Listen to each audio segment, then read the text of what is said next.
बिस्मिल्लाहिर्रहमानिर्रहीम। अस्सलाम वालेकुम। सॉफ्टवेयर कंस्ट्रक्शन के आज के लेक्चर के अंदर हम पॉलीमॉर्फिज्म को के मज़ीद कॉन्सेप्ट्स को पढ़ेंगे। पॉलीमॉर्फिज्म के चैप्टर के अंदर मौजूद मज़ीद कॉन्सेप्ट्स को हम कवर करने की कोशिश करेंगे, जो कि चैप्टर 10 है, Java how to program 10th edition के मुताबिक। लास्ट लेक्चर के अंदर भी आपने ये ऑब्जेक्टिव्स देखे थे, जिनको मैंने मुकम्मल तौर पे एक्सप्लेन किया था, और ऑब्वियसली ये इस पूरे चैप्टर के जो है वो ऑब्जेक्टिव्स हैं, लर्निंग ऑब्जेक्टिव्स हैं, जिनको हम एक एक करके कवर करें। फॉर इंस्टेंस प्रीवियस लेक्चर के अंदर हमने फर्स्ट दो जो लर्निंग ऑब्जेक्टिव्स हैं इनको कवर किया था, और आज हम जिस लर्निंग ऑब्जेक्टिव को मेनली कवर करेंगे वो है थर्ड ऑब्जेक्टिव, और जो कि है distinguish between abstract and concrete classes. और इसके अलावा fourth object declare abstract methods to create abstract classes. तो हमने इन दो जो लर्निंग ऑब्जेक्टिव्स हैं इनको, और इसके साथ साथ ये जो थर्ड ऑब्जेक्टिव यानी कि जो कि as a whole fifth objective है कि learn how polymorphism makes systems extensible and maintainable relatively easier, इसको हमने देखना है। तो हमने basically abstract classes, concrete classes को देखना है, और हमने फिर ये देखना है कि पॉलीमॉर्फिज्म के अंदर हमें कैसे एब्स्ट्रैक्शन और कंक्रीटनेस ऑफ द क्लासेस जो है वो मेंटेनेबिलिटी और एक्सटेंसिबिलिटी को रिलेटिवली ईजियर बना देती है। लास्ट लेक्चर के अंदर सेकंड लास्ट या थर्ड लास्ट स्लाइड के अंदर हमने ये देखा था कि जी कैसे एग्जीक्यूशन टाइम के ऊपर पॉलीमॉर्फिज्म के ऊपर जो है वो पॉलीमॉर्फिज्म की बेस के ऊपर जो है रन टाइम पे एग्जीक्यूशन टाइम के ऊपर प्रोग्राम जो है वो अपना बिहेवियर डिसाइड करता है। तो हम किसी हद तक इसको भी कवर कर चुके हुए हैं। तो हम बेसिकली आज के लेक्चर के अंदर प्राइमरीली एब्स्ट्रैक्ट और कंक्रीट क्लासेस और कैसे पॉलीमॉर्फिज्म के अंदर इनको इनकॉर्पोरेट किया जाता है इसको देखेंगे। Alrighty, first thing first, what is abstract class? Sometimes it is useful to declare classes for which you never intend to create an object. बाज़ दफ़ा आप ऐसी क्लासेस बनाते हैं जिनकी आप कभी भी ऑब्जेक्ट बनाना नहीं चाहेंगे। फॉर इंस्टेंस प्रीवियस लेक्चर के अंदर हमने ये देखा था कि हमने एनिमल की क्लास बनाई, और इसके अलावा जो दूसरी एग्जांपल देखा था उसमें भी हमने पेरेंट मोस्ट जो क्लास थी हमने वो बनाई, लेकिन हमने उनका ऑब्जेक्ट नहीं बनाया। हमने उनकी अरे बनाई, रेफरेंस वेरिएबल्स की अरे बनाई, जिनके अंदर हम चाइल्ड क्लासेस के ऑब्जेक्ट्स का रेफरेंस स्टोर करवा रहे थे, बट हमने पेरेंट क्लासेस के ऑब्जेक्ट्स नहीं बनाए। So we had those classes but we never intended to make the objects of those classes. So such class is used only as a superclass in inheritance hierarchies. So they are sometimes called abstract superclasses as well. तो बाज़ दफ़ा ऐसा होता है कि आपको उन classes में से, सिंस इनहेरिटेंस का कॉन्सेप्ट ही जनरलाइजेशन टू स्पेशलाइजेशन है, यानी कि जो पेरेंट क्लासेस होती हैं वो जनरलाइज्ड होती हैं, जो चाइल्ड क्लासेस होती हैं वो रिलेटिवली स्पेशलाइज्ड होती हैं। तो जिस तरह से इनहेरिटेंस का जो कॉन्सेप्ट है वो जनरलाइजेशन और जो है वो स्पेशलाइजेशन का है, स्पेसिफिक के हवाले से है, तो उसके अंदर बाज़ दफ़ा जो जेनेरिक क्लासेस यानी कि जो पेरेंट क्लासेस होती हैं वो उनके अंदर कुछ ऐसे मेथड्स होते हैं जिसकी डेफिनेशन उस लेवल पे देना उसकी ज़रूरत नहीं होती। फॉर इंस्टेंस जैसे कि हमने प्रीवियस लेक्चर के अंदर जो सेकंड एग्जांपल हमने देखी उसके अंदर हमने देखा था कि पेरेंट क्लास के अंदर एरिया कैलकुलेशन का मेथड था, और चाइल्ड क्लासेस तमाम की तमाम चाइल्ड क्लासेस जो थी वो जो है वो अपनी क्लास के अंदर एरिया कैलकुलेशन का अपना अपना ओवर रिडन मेथड की फंक्शनैलिटी प्रोवाइड कर रही थी, और हमने कभी भी पेरेंट क्लास की जो एरिया कैलकुलेशन की फंक्शनैलिटी थी उसको इस्तेमाल नहीं किया। Same goes with the animal class, जो कि फर्स्ट एग्जांपल थी प्रीवियस लेक्चर के अंदर। हमने उसके अंदर भी जो है वो एनिमल क्लास का जो आई गेस वॉक या इससे रिलेटेड कुछ मेथड था, मूवमेंट का जो मेथड था उसको मूव का, उसको हमने नहीं इस्तेमाल किया था पेरेंट क्लास के मेथड को, बल्कि ओवर रिडन जो मेथड्स थे हर एक चाइल्ड क्लास के अपने अपने उनको हमने इस्तेमाल किया था। तो इन सिनेरियोज के अंदर बाज़ दफ़ा सुपर क्लास के जो मेथड्स हैं उनकी इम्प्लीमेंटेशन की ज़रूरत नहीं होती। हम उन सुपर क्लास के उन मेथड्स को हम एब्स्ट्रैक्ट बना सकते हैं, और जब आप किसी भी क्लास के एक भी मेथड को एब्स्ट्रैक्ट डिक्लेयर करते हैं विद अ कीवर्ड एब्स्ट्रैक्ट, अभी देखेंगे हम आगे कैसे, तो वो क्लास भी एब्स्ट्रैक्ट बन जाती है और आपने उसको एक्सप्लिसिटली एब्स्ट्रैक्ट डिक्लेयर करना होता है, otherwise that is going to be a syntax error. So third bullet में ये कह रहा है कि can not be used to instantiate object, abstract classes are incomplete. Since abstract class में जो एक का एटलीस्ट एक फंक्शन या फिर बहुत सारे फंक्शन या तमाम के तमाम फंक्शन भी हो सकता है कि उनकी इम्प्लीमेंटेशन ना प्रोवाइड की गई हो, उनको एब्स्ट्रैक्ट बनाया गया हो, तो वो जो क्लासेस होती हैं वो भी, जैसे कि वो मेथड अपने अंदर अपनी फंक्शनैलिटी नहीं रखता, तो वो जो क्लास है जो उस इनकम्प्लीट मेथड को या फिर अनडिफाइंड मेथड को रखती है, वो क्लास भी इनकम्प्लीट है। तो इनकम्प्लीट क्लास की कभी भी ऑब्जेक्ट डिक्लेरेशन नहीं की जा सकती, ऑब्जेक्ट इंस्टेंसिएशन जो है वो नहीं की जा सकती। Sub classes must declare the missing piece to become a concrete class. For instance, अगर एनिमल क्लास एब्स्ट्रैक्ट क्लास थी, यानी कि उसमें जो मूव का मेथड था वो एब्स्ट्रैक्ट था, उस वजह से वो जो एनिमल की क्लास एब्स्ट्रैक्ट थी जस्ट इन केस, तो मैं आपको ये कहना चाहूँगा कि इसको इस एनिमल क्लास को इनहेरिट करने वाली क्लास, जैसे फॉर इंस्टेंस कैट की क्लास जो सी है, उसको ज़रूरी है, उसके लिए ज़रूरी है कि वो मूव का मेथड की इम्प्लीमेंटेशन प्रोवाइड करे। और इस सिनेरियो के अंदर ये ओवरराइडिंग नहीं होगी। ओवरराइडिंग तब होती है जब पेरेंट क्लास के पास उसकी फंक्शनैलिटी मौजूद है और चाइल्ड क्लास उस फंक्शनैलिटी को ओवरराइड करती है। लेकिन अगर पेरेंट क्लास के अंदर वो मेथड जो है वो एब्स्ट्रैक्ट है, डिफाइन लाइक डिक्लेयर्ड है बट डिफाइंड नहीं है, आपने बता दिया कि यहाँ पे एक मेथड एग्जिस्ट करता है मगर आपने उसकी फंक्शनैलिटी डिफाइन नहीं की, आपने डिक्लेयर कर दिया कि मेथड यहाँ पे एग्जिस्ट करता है बट आपने उसकी फंक्शनैलिटी डिफाइन नहीं की, तो अब जब चाइल्ड क्लास एनिमल की क्लास को इनहेरिट करेगी, तो अब वो उस मेथड को जो है, यानी कि अगर फर्स्ट करें कैट की क्लास उसको इनहेरिट करी एनिमल की क्लास को, तो अब या तो वो class cat class move method का की फंक्शनैलिटी इंप्लीमेंट करेगी, यानी कि डेफिनेशन उसकी प्रोवाइड करेगी, otherwise cat class is also going to be a abstract class, because cat class ने एनिमल क्लास की तमाम फंक्शनैलिटी को इनहेरिट किया and that also includes the abstract method. अब अगर and that method is now a part of cat class, अगर वो abstract method की फंक्शनैलिटी नहीं देती, तो इसका मतलब ये है कि कैट क्लास भी, सॉरी मूव मेथड की फंक्शनैलिटी नहीं प्रोवाइड करती, तो अब वो कैट क्लास भी एब्स्ट्रैक्ट हो जाएगी।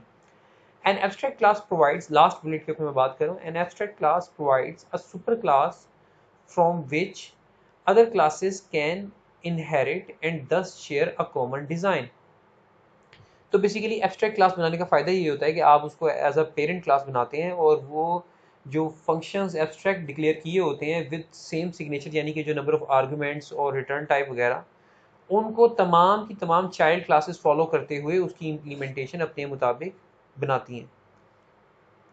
Classes that can be used to instantiate objects are called concrete classes. तो ऐसी क्लास जो कि पेरेंट एब्स्ट्रैक्ट क्लास को इनहेरिट करती है और उसकी पेरेंट की एब्स्ट्रैक्ट मेथड्स की फंक्शनैलिटीज़ प्रोवाइड करती है, वो क्लास चाइल्ड क्लास जो है वो कंक्रीट क्लास कहलाती है, यानी कि वो कंप्लीट क्लास है। या फिर अगर ऐसा नहीं भी किया गया, अगर कोई एक इंडिपेंडेंट क्लास अगर अपने अंदर मौजूद तमाम फंक्शनैलिटीज़ की फंक्शंस की इम्प्लीमेंटेशन या फंक्शनैलिटी की डिटेल जो उनकी है वो अपने अंदर रखती है, वो डिफाइंड मेथड्स हैं, वो सिर्फ डिक्लेयर्ड मेथड्स नहीं हैं, फंक्शंस नहीं हैं, तो वो क्लास इटसेल्फ भी कंक्रीट क्लास ही कहलाती है। Such classes provide implementation of every method they declare, यानी कि किसी भी मेथड की जो इम्प्लीमेंटेशन है वो एब्स्ट्रैक्ट नहीं होती, उन्होंने बाकायदा उनको इम्प्लीमेंट किया होता है।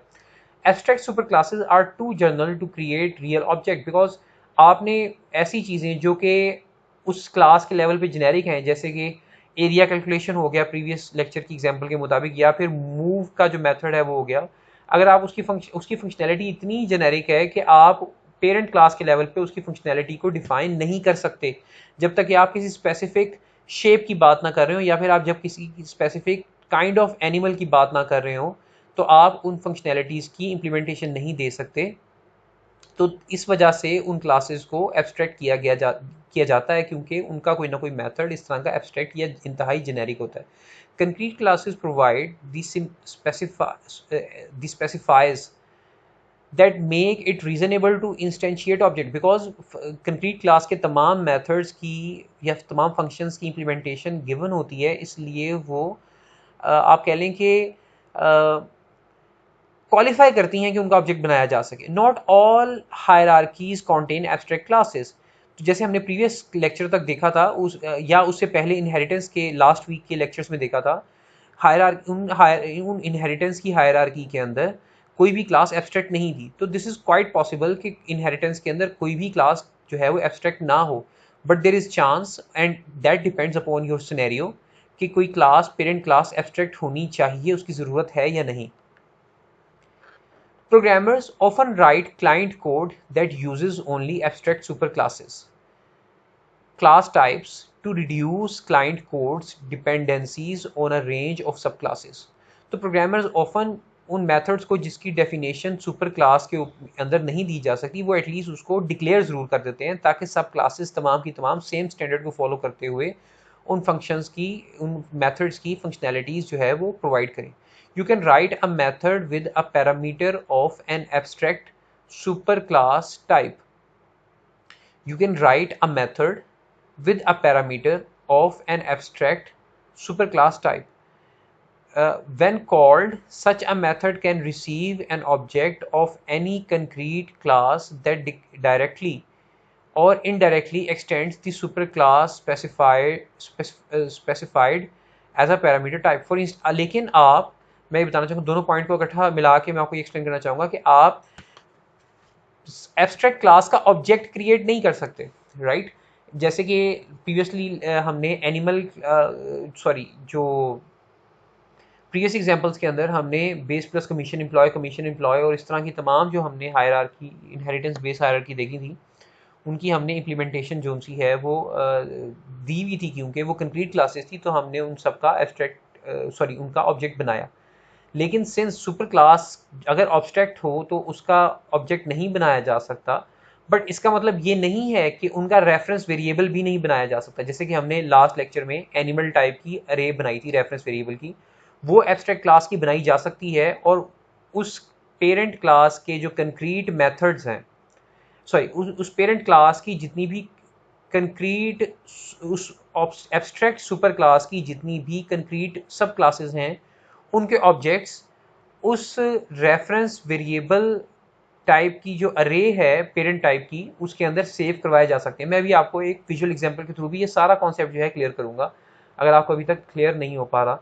Abstract classes sometimes constitute several levels of a hierarchy, because abstract class है और फिर जो है कोई और क्लास उसको इनहेरिट करती है, और बाज़ दफ़ा वो उसकी इम्प्लीमेंटेशन देती है, बाज़ दफ़ा वो क्लास भी एब्स्ट्रैक्ट ही होती है, और फिर फर्दर आने वाली कोई उसकी सब क्लास, चाइल्ड मोस्ट क्लास जो सी है वो उसकी इम्प्लीमेंटेशन प्रोवाइड करती है। मैं जैसे कि लास्ट लेक्चर के अंदर आपको हाईलाइट किया कि अगर आपको ये टर्म्स और ये थोड़ा सा कॉम्प्लेक्स लग रहा है कॉन्सेप्ट, तो मैं भी आपको आगे पिक्टोरियल रिप्रेजेंटेशन के थ्रू भी आपको एब्स्ट्रैक्शन और कंक्रीटनेस को समझाऊंगा। बट उससे पहले यहाँ पे कुछ कोड के हवाले से, सिंटेक्स के हवाले से वो कह रहा है कि you make a class abstract by declaring it with keyword abstract.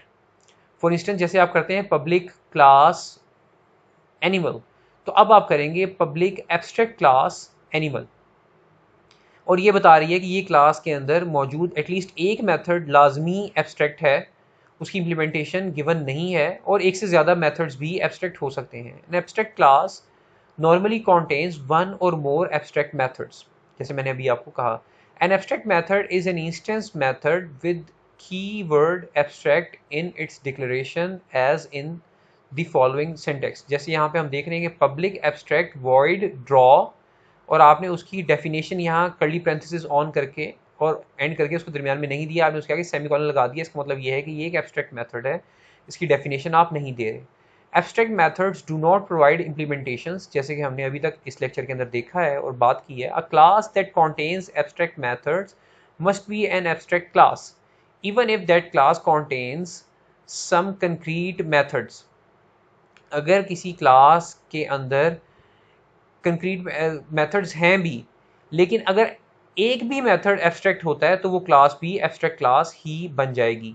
Each concrete सब class of an abstract superclass also must provide concrete implementation of each superclass's abstract method। अगर कोई क्लास एब्स्ट्रैक्ट क्लास को inherit करती है तो उस child class को के लिए ज़रूरी है कि वो पेरेंट क्लास के मेथड के एब्स्ट्रैक्ट मेथड की इम्प्लीमेंटेशन दे, अदरवाइज वो चाइल्ड क्लास भी एब्स्ट्रैक्ट हो जाएगी। इस बारे में मैं ऑलरेडी आपको बता चुका हूँ। Constructors and static methods can not be declared abstract.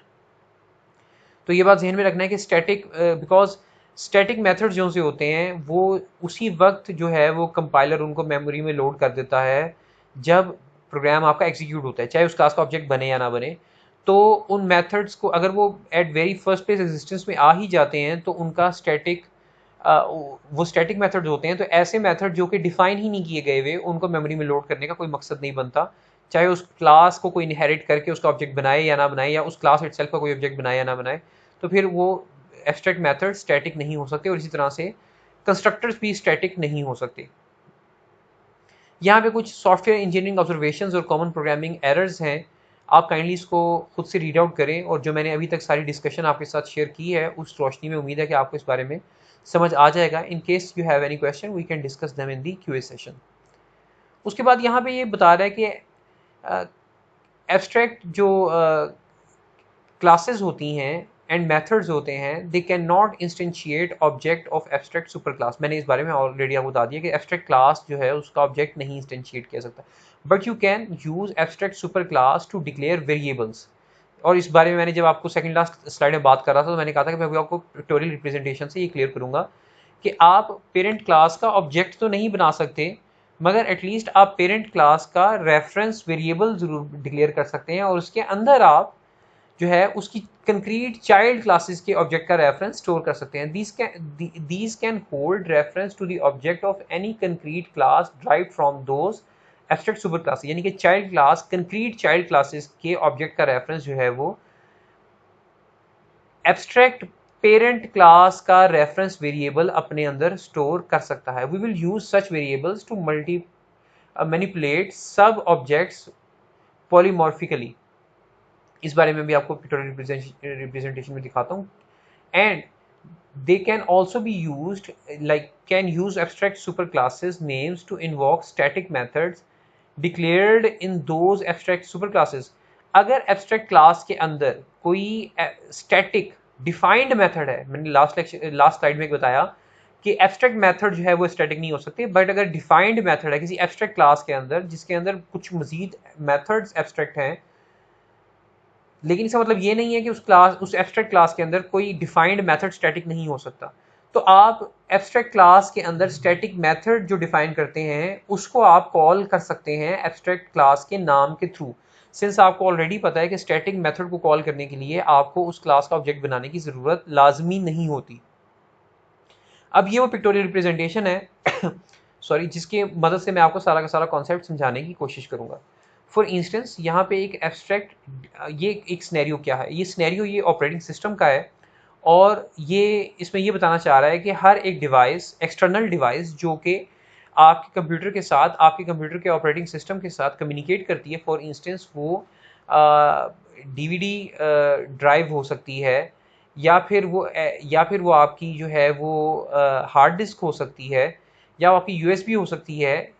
उनका हर एक जो एक्सटर्नल हार्डवेयर होता है वो ऑपरेटिंग सिस्टम के साथ या आपकी जो आपका सिस्टम इटसेल्फ है उसके साथ कम्युनिकेट करने के लिए उसको ड्राइवर्स की ज़रूरत होती है।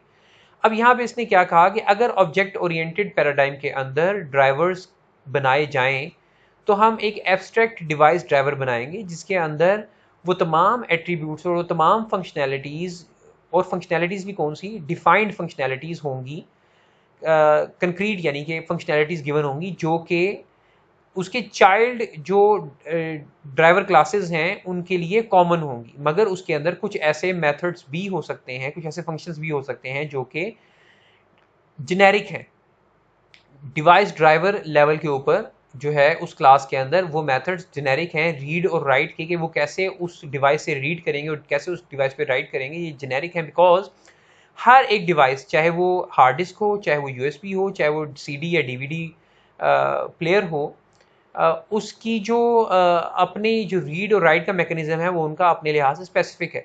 तो अब होगा क्या कि एब्स्ट्रैक्ट डिवाइस ड्राइवर क्लास के अंदर बहुत सारे एट्रीब्यूट्स और फंक्शनैलिटीज़ भी कंक्रीट होंगी जिनको ये एचडी डिवाइस ड्राइवर और यूएसबी डिवाइस ड्राइवर और सीडी डिवाइस ड्राइवर जो हैं वो बाय डिफ़ॉल्ट इनहेरिट कर लेंगे, और जब ये इनहेरिटेंस अप्लाई होगी इनके अंदर तो वो उनको इस्तेमाल कर सकते हैं। बट कुछ मेथड जैसे कि रीड और राइट का मेथड ऐसे भी हो सकते हैं जो कि they are quite generic at this point of time. इस लेवल के ऊपर ये काफ़ी जेनेरिक है और इनको एक्सप्लेन करना जो है वो मुनासिब नहीं रहेगा, बिकॉज हर एक चाइल्ड डिवाइस ड्राइवर क्लास के लिए उसका रीड और राइट मैकेनिज्म जो है वो स्पेसिफिक होगा।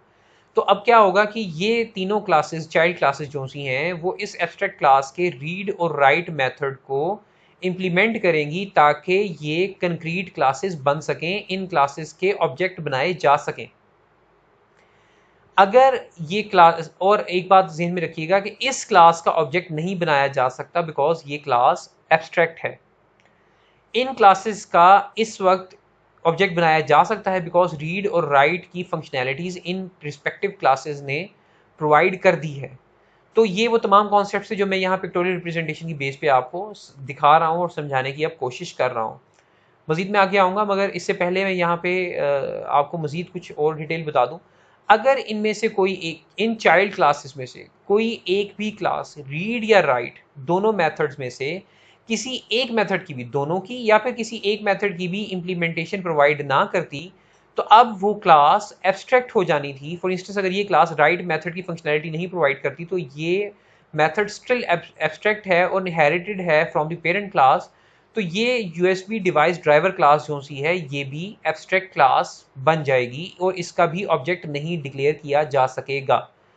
और अब मैं एक और स्टैटिक वाले हवाले से भी बता दूं आपको कि जैसे अगर फर्ज करें कि एब्स्ट्रैक्ट डिवाइस ड्राइवर क्लास के अंदर कोई एक एट्रीब्यूट स्टैटिक है या कोई एक फंक्शन या मेथड जिसे हम कहते हैं वो स्टैटिक है, तो उनको बगैर इस क्लास का ऑब्जेक्ट बनाए भी हम डायरेक्ट इसके नाम डॉट उस स्टैटिक एट्रीब्यूट या स्टैटिक फंक्शन के नाम से हम उनको कॉल कर सकते हैं। तो मकसद कहने का ये है कि एब्स्ट्रैक्ट क्लासेस के अंदर से सिर्फ स्टैटिक कंटेंट को डायरेक्टली उसके नाम के साथ कॉल किया जा सकता है, अदरवाइज आपको उस क्लास को इनहेरिट करना पड़ेगा किसी चाइल्ड क्लास के अंदर और उसकी फंक्शनैलिटीज़ देनी पड़ेंगी। और अब आप चाइल्ड क्लास का ऑब्जेक्ट बनाएंगे तो इन क्लासेस का इनडायरेक्ट यूटिलाइजेशन हो सकेगा। और आखिरी बात जो मैंने आपको बतानी थी, जो मैंने ऑलरेडी डिस्कस किया मगर यहाँ पिक्टोरियल रिप्रेजेंटेशन के अंदर, अब आपने क्या किया कि एब्स्ट्रैक्ट डिवाइस ड्राइवर जो क्लास थी उसका आपने एक रेफरेंस वेरिएबल्स की एक अरे बना ली। ये एक अरे है जो कि abstract device driver class type की है और ये हर एक इंडेक्स एक रेफरेंस वेरिएबल है of type abstract device driver. जैसे मैंने कहा था कि आप एब्स्ट्रैक्ट डिवाइस ड्राइवर का ऑब्जेक्ट तो नहीं बना सकते मगर आप रेफरेंस वेरिएबल्स बना सकते हैं, टॉकिंग ऑफ पॉलीमॉर्फिज्म। और हर एक रेफरेंस वेरिएबल के अंदर, यानी कि जीरो जो है वो एक रेफरेंस इंडेक्स है, एक रेफरेंस जो कि रेफरेंस वेरिएबल का जो कि एब्स्ट्रैक्ट डिवाइस ड्राइवर टाइप है, बट ये इंडेक्स जो है वो स्टोर कर सकता है अपने कंक्रीट चाइल्ड के ऑब्जेक्ट का reference. For instance zero index के ऊपर H D device driver class के ऑब्जेक्ट का रेफरेंस स्टोर कर दिया गया वन इंडेक्स के ऊपर इसका, और सेकेंड इंडेक्स के ऊपर इस क्लास के ऑब्जेक्ट का रेफरेंस जो है वो स्टोर कर दिया गया। तो एब्स्ट्रैक्ट क्लासेस के स्टैटिक कंटेंट को कॉल किया जा सकता है, एब्स्ट्रैक्ट क्लासेस के एब्स्ट्रैक्ट क्लासेस के स्टैटिक कंटेंट को आप डायरेक्टली उसके नाम के थ्रू जो है एक्सेस कर सकते हैं। एब्स्ट्रैक्ट क्लास का ऑब्जेक्ट नहीं बनाया जा सकता मगर एब्स्ट्रैक्ट क्लास के रेफरेंस वेरिएबल के अंदर आप उसके कंक्रीट चाइल्ड के ऑब्जेक्ट का रेफरेंस जो है वो स्टोर करवा सकते हैं। तो पॉलीमॉर्फिज्म के अंदर ये जो एब्स्ट्रैक्ट क्लासेस और कंक्रीट क्लासेस का जो कॉन्सेप्ट है वो बहुत ज़्यादा इस्तेमाल होता है। इसके बाद यहाँ पे ये कुछ मजीद डिटेल हमारे साथ शेयर कर रहा है, इसको भी हम देख लेते हैं। एब्स्ट्रैक्ट क्लासेस एंड मेथड्स के हवाले से, new devices are always being developed. अब फॉर इंस्टेंस जैसे यहाँ पे इसने कहा, ये बिल्कुल जो अब कंटेंट है बिल्कुल प्रीवियस लेक्चर के पॉलीमॉर्फिज्म के एस्पेक्ट के ऊपर जा रहा है वापस, और वो ये कहना चाह रहा है कि एच डी डिवाइस ड्राइवर और ये तीन डिवाइसेस मौजूद हैं, लेकिन इसके अलावा हो सकता है कि फ्यूचर में कोई और एक नई डिवाइस भी आ जाए। फॉर इंस्टेंस पास्ट के अंदर यूएसबी डिवाइस ड्राइवर की ज़रूरत हमें नहीं होती थी बिकॉज यूएसबीज एग्जिस्ट नहीं करती थी, या तो फ्लॉपी एग्जिस्ट करती थी या फिर हार्ड डिस्क होती थी या फिर सीडी प्लेयर होता था। तो यूएसबीज आ गई और हमने यूएसबी की एक और क्लास बनाई जिसने रीड और राइट का मेथड जो है वो यहाँ पे ओवरराइड अपने अंदर कर लिया। इसी तरह से वो यहाँ पे कह रहा है कि डिवाइसेस जो है वो नई से नई तरीन आती चली जाती हैं, तो हमें करने की क्या ज़रूरत है। इसने कहा जैसे कि यहाँ पे होलोग्राफिक डिवाइस जो सी है उसका ड्राइवर अगर हमें लिखना पड़ा तो हमने आपको याद होगा कि प्रीवियस पॉलीमॉर्फिज्म के लेक्चर के अंदर भी हमने इस तरह की डिमॉन्स्ट्रेशन बताई थी कि कैसे जो है वो इजी है और जो है वो बहुत ज़्यादा फिजिबल है पॉलीमॉर्फिज्म के अंदर, और एब्स्ट्रैक्शन भी अप्लाई करते हुए नए कंपोनेंट्स को ऐड करना। अब आपने क्या किया कि होलोग्राफिक डिवाइस ड्राइवर की एक क्लास बनाई और उसके अंदर रीड और राइट की अपनी इंप्लीमेंटेशन दे दी। बाकी एट्रीब्यूट्स जो से हैं वो जो इम्प्लीमेंटेड एट्रीब्यूट्स हैं वो यहाँ से इनहेरिट हो जाएंगे। और इन तमाम डिवाइसेस के सिंस रीड और राइट मेथड्स अपने हैं, अपनी डेफिनेशन है उनकी, तो उसी तरह से ये भी रीड और राइट की अपनी डेफिनेशन जो सी है वो यहाँ पे ऐड ऑन कर लेगी। तो इस तरह से पॉलीमॉर्फिज्म, और पॉलीमॉर्फिज्म के बाद अगर आप पॉलीमॉर्फिज्म के अंदर एब्स्ट्रैक्शन अप्लाई करते हैं in case it is required, या फिर या हम कुछ ऐसे मेथड्स हैं जिनकी ज़बरदस्ती हमें इंप्लीमेंटेशन करने की ज़रूरत नहीं है, बिकॉज हमें कभी भी ना तो इस क्लास का ऑब्जेक्ट बनाना पड़ेगा और ना ही हमारे लिए ये मेथड्स की अगर हम कोई डेफिनेशन देंगे तो वो कोई मीनिंगफुल होंगे जब तक कि किसी स्पेसिफिक जो है वो चाइल्ड क्लास की बात ना हो। तो तब तक हमें अगर इनकी ज़रूरत नहीं है तो हम इन मेथड्स को एब्स्ट्रैक्ट बना सकते हैं और इस क्लास को भी एब्स्ट्रैक्ट डिक्लेयर कर सकते हैं, और इस तरह से हम पॉलीमॉर्फिज्म के थ्रू जो है अपने कॉन्सेप्ट को बेहतर तरीके से इंप्लीमेंट करके अपनी टास्क को गोल को अचीव कर सकते हैं। और अगर हमें नया कंपोनेंट भी ऐड करना पड़ा तो हमें किसी किस्म का कोई इशू नहीं होगा। और ये यहाँ पे इसने यहाँ पे शो किया हुआ है कि जैसे हमारे पास USB CD था, तो उसी तरह से हमने ये किया कि होलोग्राफिक डिवाइस ड्राइवर की का भी ऑब्जेक्ट जो है हमने ऐड करवा दिया इन तीन के साथ, चौथे का भी। तो क्या हुआ कि इवन के हमारी जहाँ पे हमने इसकी अरे बनाई हुई थी, पेरेंट एब्स्ट्रैक्ट क्लास टाइप का जो रेफरेंस वेरिएबल्स की अरे बनाई हुई थी, उसमें भी हमें ना तो इन क्लासेस में कोई मॉडिफिकेशन करनी पड़ी, ना पेरेंट क्लास में, ना चाइल्ड क्लासेस के अंदर। हमने सिर्फ एक नई क्लास बनाई और उसके अलावा जहाँ पे इनके ऑब्जेक्ट्स को कंट्रोल किया जा रहा था, इस्तेमाल किया जा रहा था, वहाँ पे भी हमें कोई ऐसा मॉडिफिकेशन करने की ज़रूरत नहीं पड़ी। यहाँ पे जो हमने आज लेक्चर पढ़ा एब्स्ट्रैक्शन और कंक्रीट क्लास के हवाले से, उसकी एक समरी गिवन है। For instance abstract class can have both an abstract as well as concrete methods, लेकिन जो कंक्रीट क्लास होती है उसके अंदर तमाम के तमाम मेथड्स जो हैं वो लाजमी कंक्रीट होनी चाहिए, उनकी डेफिनेशन अवेलेबल होनी चाहिए। Abstract class can not be instantiated using a new keyword. Abstract class जो है उसका ऑब्जेक्ट नहीं बनाया जा सकता, वेयरएज कंक्रीट क्लास का ऑब्जेक्ट बनाया जा सकता है। Abstract class may or may not have abstract methods. Abstract class may or may not have abstract methods.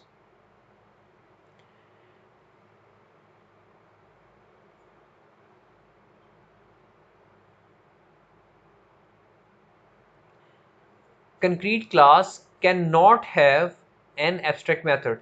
I believe this is not 100% true, because abstract class के अंदर लाजमी at least एक method जो है वो एब्स्ट्रैक्ट होना लाजमी है, और कंक्रीट क्लास के अंदर हमेशा तमाम के तमाम मेथड्स का जो है वो कंक्रीट होना लाजमी है। Abstract class can not be declared as a final class, whereas concrete class can be declared as final, because abstract class का जब कोई एक भी मेथड अगर आपने उसकी डेफिनेशन दी ही नहीं तो आप उस अनडिफाइंड मेथड को जो कि सिर्फ सिर्फ डिक्लेयर्ड है उसको कैसे फाइनल कह सकते हैं जब तक कि उसकी फंक्शनैलिटी कोई दी ही ना गई हो। Abstract class declare using abstract keyword, concrete class के अंदर आपको एब्स्ट्रैक्ट कीवर्ड की जरूरत नहीं होती। Abstract class can inherit another class using extends keyword and implement an interface as well. implement an interface, हम ये इंटरफेसेस के हवाले से बात नहीं करेंगे, ये हम अभी फिलहाल कवर नहीं करते, हम इसको नेक्स्ट लेक्चर के अंदर डिटेल में देखेंगे, बिकॉज इंटरफेसेस मोस्ट लाइकली हमारा नेक्स्ट लेक्चर का जो है हमारा पॉइंट ऑफ कंसर्न होगा। और same goes with here interfaces के हवाले से, ये हम नेक्स्ट लेक्चर के अंदर बात करेंगे। और एब्स्ट्रैक्ट क्लासेस और कंक्रीट क्लासेस में क्या डिफरेंस है ये हमने आज कवर किया सिर्फ, और नेक्स्ट लेक्चर के अंदर हम इंटरफेसेस को मोस्ट लाइकली कवर करेंगे और ये भी देखेंगे कि एब्स्ट्रैक्ट क्लासेस और इंटरफेसेस के अंदर क्या डिफरेंस होता है और क्या बेनिफिट्स और ड्रॉबैक्स हैं, और किन सिनेरियो के लिए इंटरफेसेस ज़्यादा मौजू हैं और किन केसेस के अंदर, किन सर्कमस्टांसिस के अंदर abstract classes are more reasonable option. आज का टास्क ये है, आपको याद होगा प्रीवियस लेक्चर के अंदर मैंने आपको कहा था कि प्रीवियस लेक्चर में मौजूद स्लाइड नंबर 10 और 14 के हवाले से मैंने कहा था कि उन सिनेरियोज को आपने इंप्लीमेंट करना है। उन सिनेरियोज के अंदर जो पेरेंट क्लासेस थी वो भी जो है वो कंक्रीट थी, एब्स्ट्रैक्ट नहीं थी। अब मैं आपको ये कह रहा हूँ कि इस आज के लेक्चर की नॉलेज की रोशनी में आपने जो प्रीवियस लेक्चर की स्लाइड नंबर 10 और 14 के अंदर जो मैंने आपको सिनेरियो इंप्लीमेंट करने का कहा था, आपने उसके अंदर आपने उसका एक और वर्जन क्रिएट करना है जिसके अंदर पेरेंट क्लासेस जो सी हैं वो एब्स्ट्रैक्ट होंगी, चाइल्ड क्लासेस उनकी जो है कंक्रीट इंप्लीमेंटेशन प्रोवाइड करेंगी, पेरेंट क्लासेस एब्स्ट्रैक्ट होंगी। So this is your task against today's lecture. Thank you very much. If you'll be having any question, I'll like to address them in the QA session. Thank you very much. Kindly book को consult करें, common programming practices देखें, common programming errors देखें और कुछ जो है sample codes हैं उनको रन करने की कोशिश करें। मज़ीद अगर किसी किस्म का आपको कोई इशू आता है, और ये जो आपको मैंने टास्क भी दिए हैं इनके थ्रू इनकी प्रैक्टिस करें। अगर कोई किसी किस्म का इशू आता है तो हम उनको नेक्स्ट लेक्चर के अंदर कवर करेंगे। Thank you very much. अल्लाह हाफ़िज़।